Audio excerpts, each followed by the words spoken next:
doctor César. Espero que se encuentre muy bien. Mi nombre es Jefferson Jesús Ojeda Leime. Soy estudiante en la maestría en Ciencia Convención en Administración y Gerencia en Organizaciones de Salud. El día de hoy brindando o grabando ese video para poder ser evaluado en esta primera evaluación, valga la redundancia, tocando un tema muy importante y quisiera complementarlo con lo que yo también tengo en conocimiento. Bien, en primer lugar, la planificación estratégica, como usted nos ha mencionado, históricamente se remonta en los años del comunismo, ¿verdad? Porque allí existía un poder totalitario en los que tenían la capacidad de discernir qué es lo que se hacía y qué es lo que no, porque el poder era centrado, era concentrado, por ejemplo, en un partido político, como siempre se había visto en los países comunistas. Entonces allí se comenzó a implementar esta planificación estratégica en salud, sobre todo para poder frenar distintas enfermedades. Pero también esto podría yo juntar con la creación de la OMS. La OMS tuvo sus inicios a mediados, podríamos decirlo, en el primer tercio de 1900, ¿no? Del siglo XX. ¿Por qué motivo? Porque al ver que existían distintas enfermedades, organizaciones intergubernamentales como la Fundación Rockefeller, por ejemplo, la Cruz Roja, entre ellos, que antes de esa reunión para formar un grupo, eh, trabajaban de forma separada. Entonces decidieron juntarse para poder establecer directrices y poder frenar distintas enfermedades que estaban aquejando en ese entonces el mundo global, a todo el planeta. Claramente en ese entonces existía una menor preocupación por la salud global debido a distintos factores que en la actualidad pues ya no los podemos ver, como por ejemplo el cambio climático no se veía de una forma tan abrupta en ese entonces. Claro, existían pandemias, pero todavía el estudio en la salud pública era tan laxo, tan débil, tan pobre, que no se sabía cuál era el origen de las enfermedades. Bueno, sí se sabía los patógenos, sí se sabía acerca de cómo se podía existir, cómo existían las transmisiones de las enfermedades, pero como tal no existía un conocimiento que nos indique qué impacto tenía la salud global en el término actual, porque anteriormente era salud internacional, en la salud humana. Por lo tanto, la OMS se creó a partir de 1945, en la que después de la Segunda Guerra Mundial se establecieron directrices para frenar distintas enfermedades. Dentro de ellas, por ejemplo, estaba la poliomielitis, estaba también la peste bubónica, talasemia, entre otras enfermedades, donde se marcó un hito histórico, que fue gracias a la unión de dos potencias mundiales. Por un lado, Estados Unidos y por el otro, Rusia. Al unirse esos dos países y al observar que el virus tenía un comportamiento netamente humano, o sea que no existía otro reservorio más que el humano, entonces pudieron establecerse estrategias para contener el virus, estudiar epidemiológicamente, también estudiarlo al virus desde un punto de vista biomolecular y en conjunto buscar la manera de frenar el avance de esta pandemia, y que es lo que se logró también con la implementación de las vacunas, ¿no? Con las vacunas contra la viruela. No solo eso, también está la poliomielitis. Bueno, la poliomielitis no es una enfermedad como tal erradicada, pero la viruela sí lo fue. Y fue un avance y un hecho histórico, porque es la primera vez que el ser humano interviene en una enfermedad y puede alzar sus manos de victoria porque se logró la la no transmisión o por la eliminación de la pandemia a nivel mundial.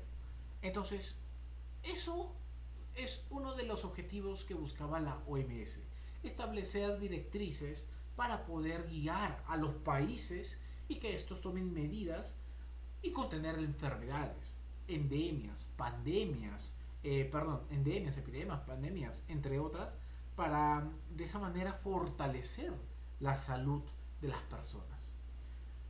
Sin embargo, como usted lo ha mencionado, todo es puesto desde el punto de vista político. Todo es, bueno, por más que tengas la idea que sea, wow, una idea increíble, tú perteneces a tal grupo.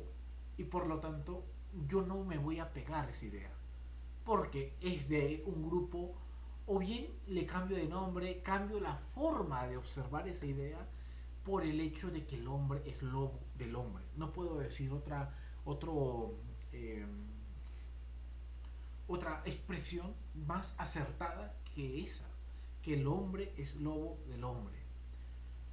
Por lo tanto, la OMS posteriormente, después de haber ayudado a estos países, fue catalogada como un país comunista. Perdón, como una organización que se apegaba al comunismo. Primero, el comunismo dijo, no, yo no me voy a juntar contigo porque tú te estás juntando con Estados Unidos. Y después, lo contrario, ¿no? De que Estados Unidos se fue porque se estaba juntando con países comunistas. Cuando la idea como tal era de unificar a las naciones y realizar estrategias de salud pública para contener el avance de enfermedades y distintas epidemias.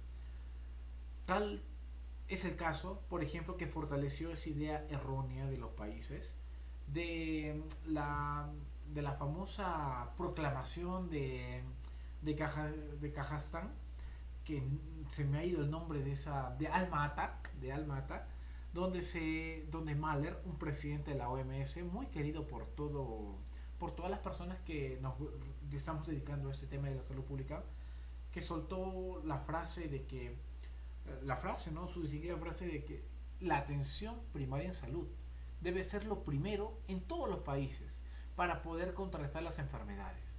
Y que muchas veces se ha sacado de contexto. La atención primaria en salud, como usted lo ha mencionado, no existe en nuestro país y no existe prácticamente en todos los países del mundo.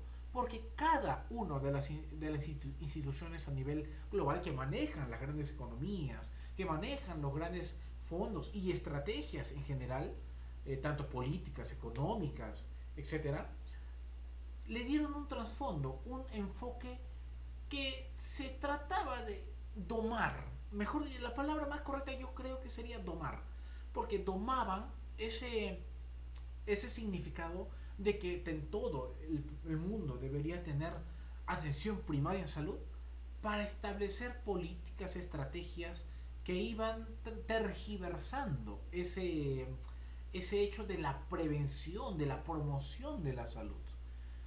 Donde se implementaron, por ejemplo, vacunas. Las vacunas son buenas, claro que sí.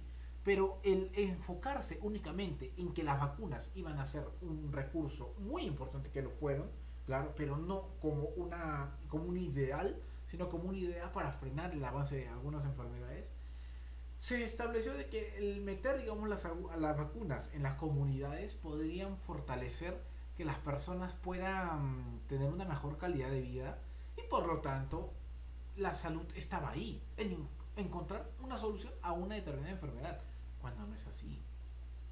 La salud debe ser brindada por los profesionales de la salud con el objetivo de que sea unificada, donde los conocimientos sean impartidos, pero con algo muy importante que muchas veces no lo resaltamos, con la cultura, unir los conocimientos que nosotros como profesionales de la salud tenemos con la cultura de las personas. Porque, por ejemplo, yo puedo ser un excelente médico, puedo ser un excelente nutricionista, enfermero, obstetra, psicólogo o lo que quiera. Pero si mis conocimientos no van a ir de la mano con los conocimientos de las personas, con las tradiciones, con la cultura como tal, teniendo en conocimiento que nuestro país es multicultural y pluricultural, y no solo nuestro país, sino todo el planeta, entonces estamos en un fracaso en la implementación de una estrategia en salud. Y eso es algo que se ha ido observando a lo largo del tiempo. La atención primaria en salud por eso no existe en ningún país, porque no se ha estudiado las realidades de cada uno de los países y sobre todo no se ha implementado estrategias por cada país basándose en las culturas de cada persona. Por ejemplo, un examen que se acerca es del Serum. Y mi persona, imaginemos que agarra una vacante.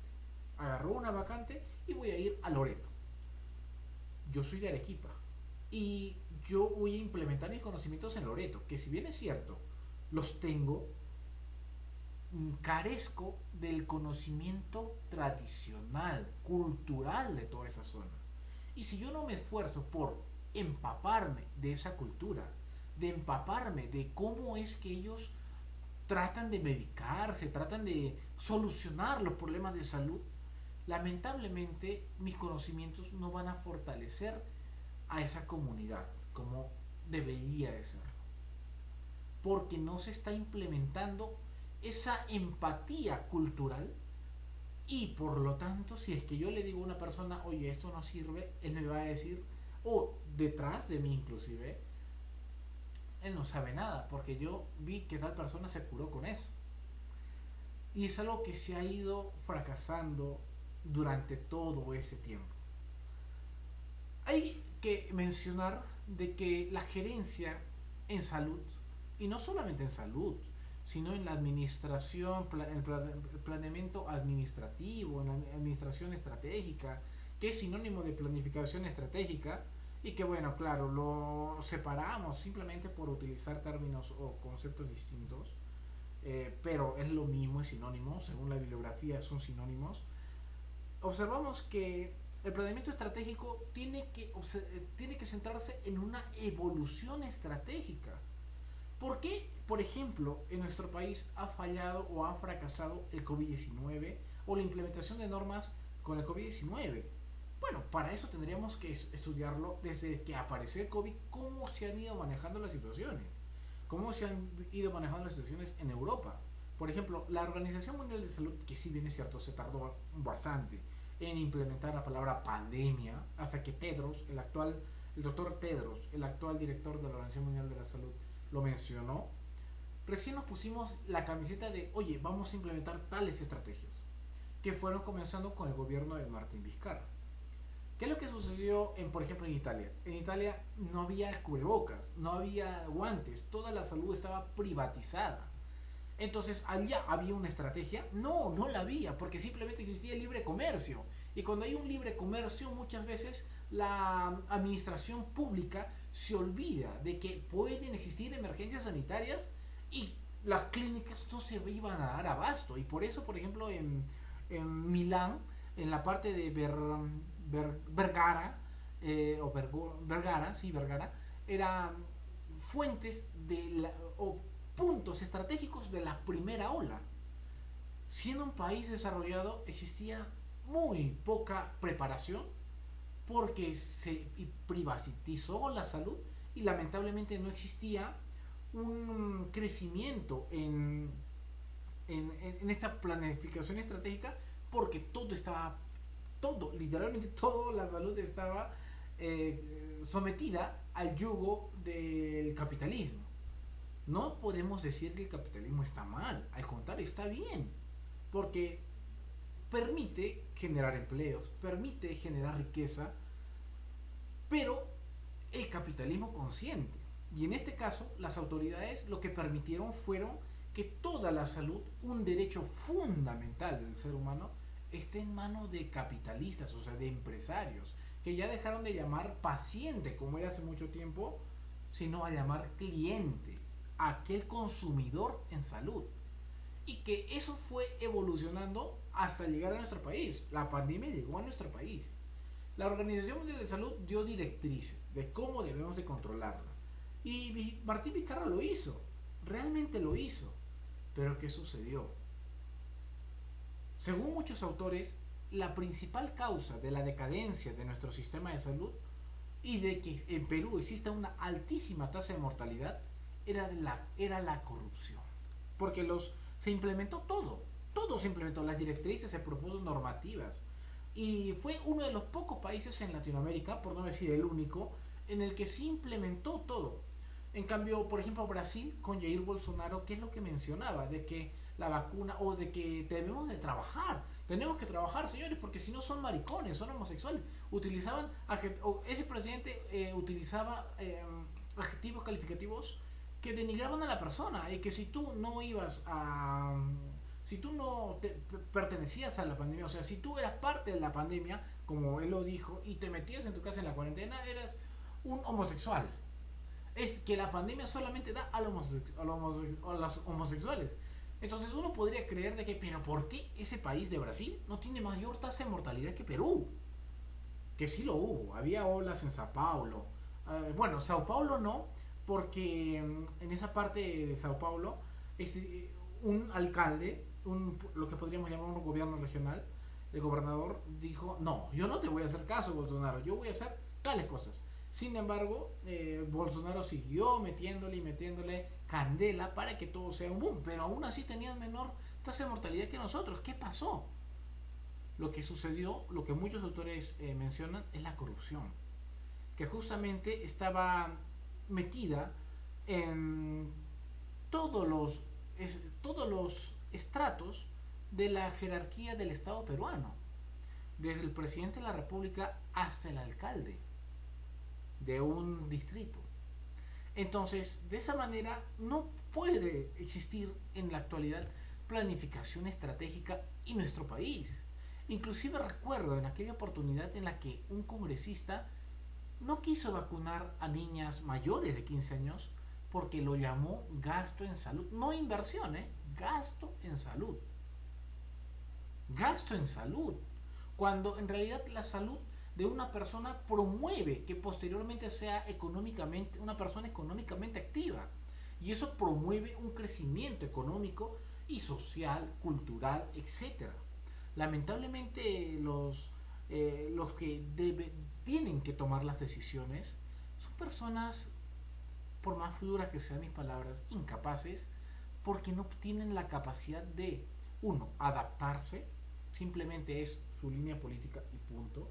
Segundo, no tienen la capacidad de implementar estrategias basadas en una argumentación.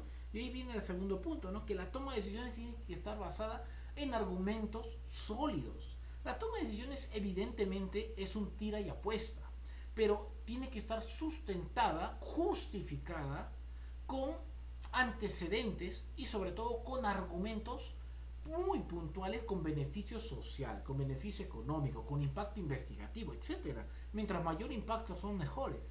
Pero si simplemente es un yo creo que puede ser así, nada más, que es lo que normalmente se está haciendo, creo que puede ser así, claro, sí, por aquí vi tal norma, y no existe un compromiso de por medio para implementar un programa estratégico sólido que pueda permitir ganancias a futuro. Y con ganancias me refiero, sí, a que mayor parte de la población tenga esa capacidad de ser económicamente activa.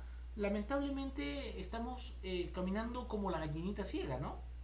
O la gallinita tuerta, de que ve por un lado pero no ve por el otro. Y si va hacia un lugar riesgoso como es una pandemia, por ejemplo, que actualmente está llegando, la pandemia de la viruela del mono, que ya es una pandemia de por sí, y que están incrementando los casos de sarampión aquí en Perú y también en Latinoamérica. Entonces, siempre vamos a caernos por el mismo lado, porque por un ojo veo, pero por el otro no. Bueno, en general el planeamiento estratégico tiene que ver con muchos factores. Dentro de ellos están las fortalezas, oportunidades, amenazas y debilidades. Los factores internos y externos. Entonces, si nosotros como representantes, por ejemplo, de un Estado peruano o de un hospital tranquilo, como gerentes de un hospital, entonces tenemos que centrarnos en la adaptación del establecimiento hacia las oportunidades, amenazas, hacia las eh, debilidades y también hacia se me está yendo el nombre, oportunidades y las fortalezas para poder sacar adelante a la organización. Evidentemente la normativa en nuestro país es muy deficiente. Sin embargo, con el razonamiento adecuado, con la lectura adecuada, con el chip adecuado de poder cambiar las cosas, pero basándose en argumentos sólidos, se pueden lograr pequeños cambios que puedan tener un impacto significativo en una determinada sociedad, en una determinada comunidad. Es por ello de que, por ejemplo, si nosotros tenemos como fortaleza de que tenemos a una gran cantidad de no gran cantidad, sino a una cantidad mínima de profesionales, pero profesionales motivados, tenemos que aprovecharlo implementando estrategias no únicamente para cumplir objetivos, que si bien es cierto, eso está completamente mal también, está salido de tela de juicio, porque como usted lo mencionó, doctor, y retomando lo que mencioné al inicio, la salud pública o la planificación estratégica se remonta en tiempos de comunistas donde todo era uno y yo tomaba la decisión. Pero en la actualidad, como son tantos partidos políticos que son los que toman las decisiones, que toma para ti, toma un poco para allá, entonces se arma un plan estratégico pues totalmente deficiente, basado solamente en la vista de una persona. Por ejemplo, el personal de salud, ¿cómo se mide? Por objetivos. ¿Y esos objetivos qué significan? ¿Cuántos pacientes atiendes por día? ¿Cuántas personas atiendes por día? Y simplemente son un número más. Entonces, si nosotros evaluamos a la población y realizamos una estrategia adecuada, observando que nuestro personal es perfecto, tenemos odontólogos, médicos, veterinarios, nutricionistas, enfermeras, obstetras, o tal vez no todos ellos, pero sí tenemos a profesionales capacitados y profesionales capaces de hacer una determinada atención. Entonces, se pueden establecer planes donde demande tan solo de una inversión en tiempo que permita que la población no pueda venir al establecimiento posteriormente y evitarnos así cumplir estos objetivos. Evidentemente estos objetivos son para medir cuánto está trabajando, cuánto está laborando el personal, para calificarlo. Pero también otra forma de hacerlo es buscando direcciones, buscando alternativas para impedir que las personas vengan a nosotros, porque ya estamos nosotros yendo a ellos. Y ahí viene un refrán, no un refrán, sino un cito a se me ha ido el nombre de un doctor alemán que se llamaba Rudolf Virchow, que mencionaba que la salud, o perdón, la medicina no es más que una ciencia social y la política no es más que una extensión de la medicina. Más aún, mencionando que la palabra medicina, podríamos hablar las ciencias de la salud o las ciencias biomédicas no son más que una extensión de la política. Y también de que el profesional de salud es el abogado del pueblo. Muchas personas, por ejemplo, muchos de nuestros colegas, lo que han observado es que debemos de ir más allá, ¿verdad? Debemos que tener una especialización. Yo quiero trabajar en un hospital, pero es que la normativa lo hace. O sea, la normativa, ¿qué es lo que dice? De que prácticamente yo tengo que especializarme para poder tener un buen sueldo, un ascenso, tener mayor comodidad, que es lo que toda persona busca, ¿no? Pero el profesional de salud tiene que tener en mente, que lamentablemente no lo tiene, nadie lo tiene, pocas personas lo pueden tener, que esa no es la finalidad. La finalidad es implementarse de conocimientos para poder brindar atención a la población. ¿De qué sirve reumatólogos en cantidad, traumatólogos, etcétera, si no hay trabajo para ellos en un hospital en la ciudad? Y sobre todo, de que tu carrera demandaba atender a la población, no atender a residentes que sí también, ¿no? Pero en una metrópoli, sino atender a la población, y la población que más te necesita como abogado del pueblo es en las zonas rurales, para implementar la atención primaria en salud. Entonces, las políticas lamentablemente no están yendo acorde a las necesidades de la población por todos esos factores, por la cultura, por la falta de estrategias, porque no se han estudiado las oportunidades, no se han estudiado las amenazas, no se han estudiado las fortalezas inclusive, como por ejemplo, no sé, y también las debilidades, porque el profesional de salud tiene debilidades debido a que no tiene las competencias necesarias humanísticas para poder asumir todos estos retos, y eso frena bastante que la población tenga una buena salud. Entonces, es muy importante también que la misión que se tenga que establecer sea realmente muy concisa, corta, y que muestre qué es lo que quiere ser la organización en la que nosotros vamos a liderar en un futuro, para poder tener un alcance objetivo de lo que nuestra organización puede llegar a ser, puede llegar a dar. Evidentemente no podemos decir nuestra organización queremos que sea, la misión va a ser Este es un centro de salud que va a mejorar todas las enfermedades y va a dar tratamiento oportuno a la población, porque la misión tiene que ser también cambiante. La misión es el camino por el que vamos a direccionarnos, como el objetivo general de una tesis. Evidentemente, eso tiene que ser también cambiante. No podemos tener una misión de por vida. La visión sí. La visión, yo quiero ser el mejor hospital del mundo. Bueno, pero la misión tiene que ser adaptable también a los cambios culturales, a los cambios climáticos, a los cambios epidemiológicos. Todo tiene que ser cambiante y adaptable, porque si no, no vamos a ser buenos gerentes, buenos estrategas, buenos líderes. Sé que estoy incrementando un poco más todo lo que debería tocar. Aún me gustaría hablar muchísimo más acerca de la salud global, por ejemplo. Me he quedado corto con la parte de la Organización Mundial de la Salud, pero es importante que sepamos todos nosotros que lamentablemente por esta falta de planificación estratégica en salud es que nuestra salud, valga la redundancia, está como está. No nos sentimos seguros. Tampoco podríamos decir miremos a Europa, porque Europa es otra costumbres, otro tipo de personas. Claro, todos somos la misma raza, porque el ser humano es la misma raza, pero somos distintos tipos de personas, porque tenemos distintos tipos de ideales. Por ejemplo, tocándome a mí, yo no voy a pensar igual que otra persona y la otra persona no va a pensar igual que yo. Por más que yo le explique, él va a ver su punto de vista desde su lado y nunca va a llegar a comprenderme al 100% por más que quiera. Eso es importante reconocerlo. Y por lo tanto las ideas varían. Por ejemplo, yo puedo estar hablando con 5 comunistas, con 5 derechistas, y cada uno, por más que sea de derecha o de izquierda, va a tener ideas distintas. O la misma idea la van a interpretar de una forma distinta.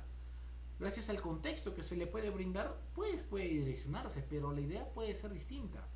Entonces, es importante que, sobre todo, los conceptos claros en administración pública, en administración estratégica, que es sinónimo de planificación estratégica, y podemos juntarlo con también un sinónimo, ¿no? Que es juego estratégico, y que en general todos estos conocimientos sean implementados en las personas para que puedan tener la base necesaria para implementar estos programas, estas direcciones, estos lineamientos en salud. Y de esta manera poder, gracias a los conocimientos previos que mencioné, que se tienen que divulgar, que es el adaptarse a la sociedad, a la situación de esa empresa, de ese sector de salud, de esa comunidad a la que nosotros tenemos que ir, pues funcionen y que posteriormente se logre lo que todos deseamos, porque para eso estamos vistiendo